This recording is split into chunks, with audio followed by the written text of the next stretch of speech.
বিসমিল্লাহির রহমানির রহিম।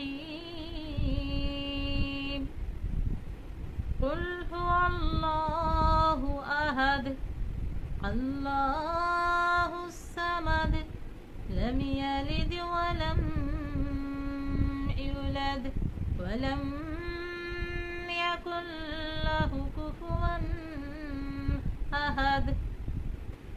বলুন, আল্লাহ পাক এক ও অদ্বিতীয় এবং স্বয়ংসম্পূর্ণ।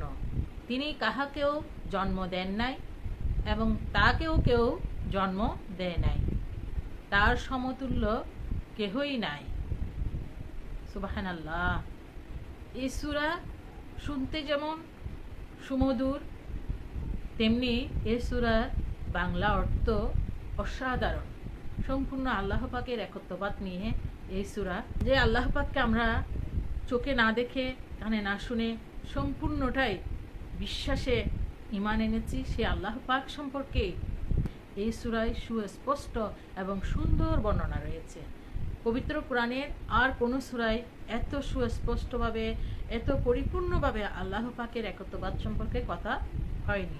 এই সূরা সেজন্যই আমার সবচেয়ে প্রিয় সূরা পবিত্র কোরআনে। এবং এই সূরার অনেক তাৎপর্য এবং অনেক গুণাগুণ রয়েছে। এই সূরা আমলে অনেক নেকি পাওয়া যায়। সুন্নাহ অনুসারে বলা আছে যে এই সূরা পূর্ণ ঈমানের সাথে 3 বার পাঠ করতে পারলে পবিত্র কোরআন পরিপূর্ণ পড়ার নেকি অর্জন করা যায়।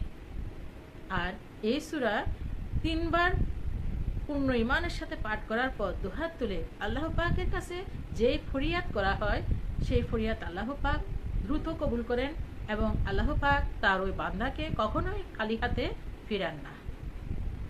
সুবহানাল্লাহ। আল্লাহ পাক আমাদেরকে বোঝার এবং আমল করার তৌফিক দান করুন। তো আপনার প্রিয়জনদেরকে আপনার উপহার দেওয়ার ইচ্ছে হয়ে থাকলে এই সূরার উসিলায় আল্লাহ পাকের কাছে আপনার ওই প্রিয়জনের জন্য দোয়া করে দেন। দোয়ার চেয়ে বড় উপহার, দামি উপহার পৃথিবীতে আর কিছুই নেই। আপনার কাউকে গিফট দেওয়ার, কাউকে উপহার দেওয়ার মানসিকতা সৃষ্টি হলে তার জন্য দোয়া করে দেন। এবং দোয়া করার সময় এই সূরা ইখলাসের উসিলায় দোয়া করলে ইনশাআল্লাহ ওই দোয়া আল্লাহ পাক কোনো দিন ব্যর্থ করেন না এবং খুব দ্রুত ওই দোয়া কবুল করে নেবেন।